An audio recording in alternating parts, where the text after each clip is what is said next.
2 down, 3 to go. So 3 points and 3 goals for United. And the same can be said for Wolves. They've dispatched the bottom club Norwich by exactly the same scoreline at Molineux. The full-time whistle has just gone there, including a couple of goals, which I'll show you shortly, for Diogo Jota. 5 in a week in all competitions for him. Next up, of course, we're at the Emirates for Arsenal against Everton, and the match weekends tomorrow in the Monday Night Football at Anfield. Third from bottom West Ham are away at the leaders Liverpool.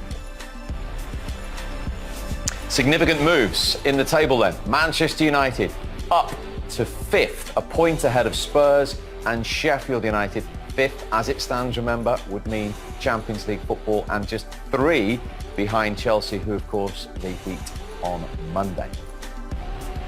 Wolves up to 8th as well after that win. At the bottom, no change for the bottom club Norwich, or indeed for Watford. They've missed the opportunity to get out of the bottom 3, and the unlikely scenario that West Ham could get something at Anfield that might take them out of the drop zone as well.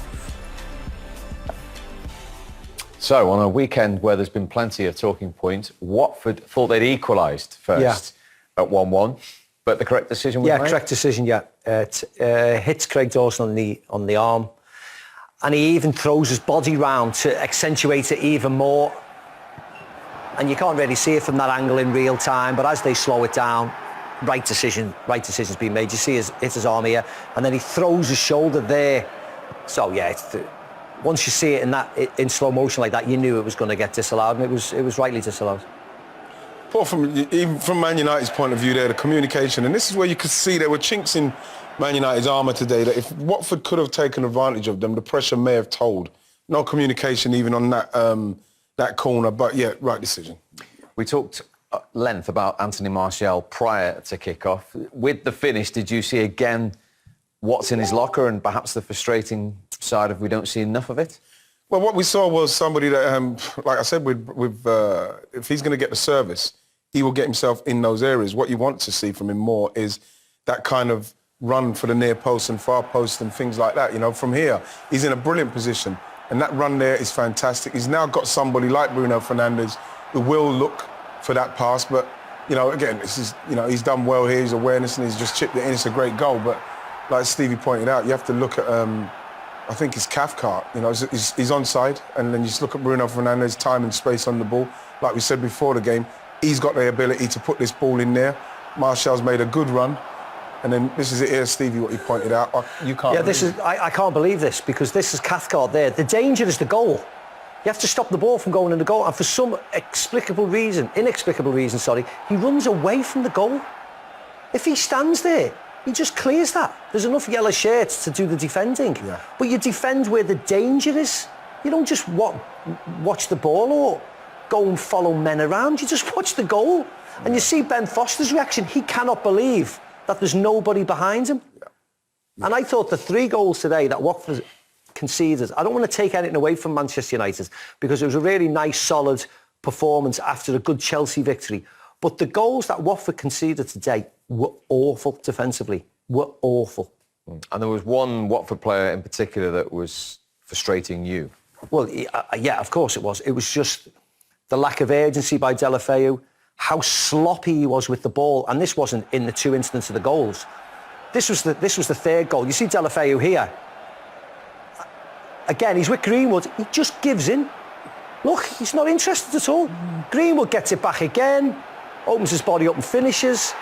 You are second bottom of the Premier League, a danger of getting relegated. You should be dying for the cause. I mean, this was the first goal. It was bad enough. I mentioned at half-time, and is not wanting to run back and get back. He compounds it by doing it for the 3rd goal as well. That's why I just can't believe it at all. Just great ball feet, watching the flash into the net. Beautiful feet there from... Lovely goal again, as I said. I don't want to take anything away from Man United, because it's not about that. And that was a lovely goal by Greenwood, and he's a young kid, and hopefully he'll get to the very, very top.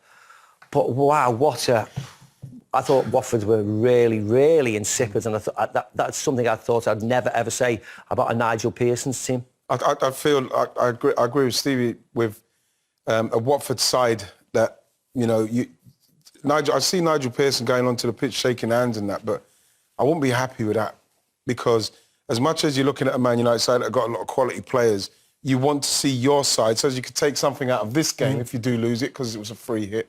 You could take into next week's game where you could say, well, his performance and what he was trying there, we'll probably beat them if we carry on doing this. But Man United didn't have to work hard for that, and still not taking anything away from them. But I'd be very disappointed if I was Nigel Pearson with the effort that the team put in now. And the attitude as well, which you've pointed out. Yeah, you should be running through a brick wall. You know, if you're losing a game on talent, fine. We get that some teams are better than the other, but you cannot lose a game just by lack of work rate. This is Delafeu near the end, sulking, throwing his arms in the air. Look, Man United on the attack. Look where he is. He's just not interested at all. And again, you don't want to pick on him constantly because that's wrong, because there was a host of players who didn't play to the way they've played this year. You know, that Watford side tonight was nowhere near the Watford team that played Manchester United, you know, a couple of months ago when they won. Nowhere near the Liverpool game away from home when I saw them. I was impressed then. Today, they look as if they're not going to have problems. Yeah, but Steve, you say you don't want to dig. You have to dig out. No, I know. I mean, for me, we've pinpointed him, but he's one of 6 or 7 today. But the thing is, if I'm watching the video, just the way that he could have, you know, he's lost the ball a couple of occasions trying to lay it off. Just a 10-second burst. Yeah. Just to rush him, try to get something, can probably maybe cause Man United a problem.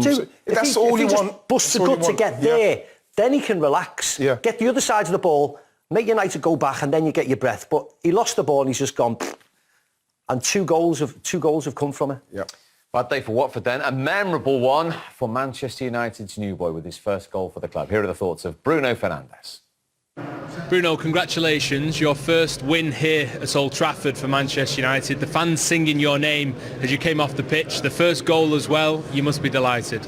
No, this is the day every player wants to have. I have the lucky to score tonight, this evening.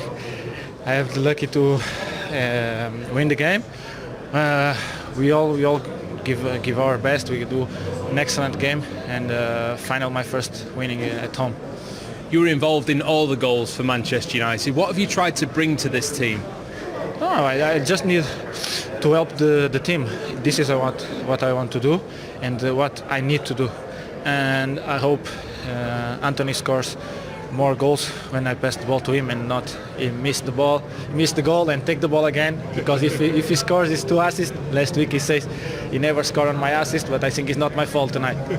You better speak to when you go into the dressing room about that. In terms of the penalty technique, I understand it's something that you did in Portugal with Sporting Lisbon as well. Why this particular technique? Oh, it's the way I shot the penalty. I feel confident to shoot in this way. I have other. I don't shoot just in that way, but today I think it's the best to score, and I just try, and I'm lucky to score. And now Manchester United 5th again with this victory, 3-point gap to the top 4. How important is it to close that gap and make Champions League for next season for you as a player? That's why you came here, isn't it? Yeah, everyone knows we want to take the places for the Champions League. It's not a new for nobody, and I'm just here to help the team to conquer this place and keep winning games. Well done, Bruno. Thank you. Obrigado.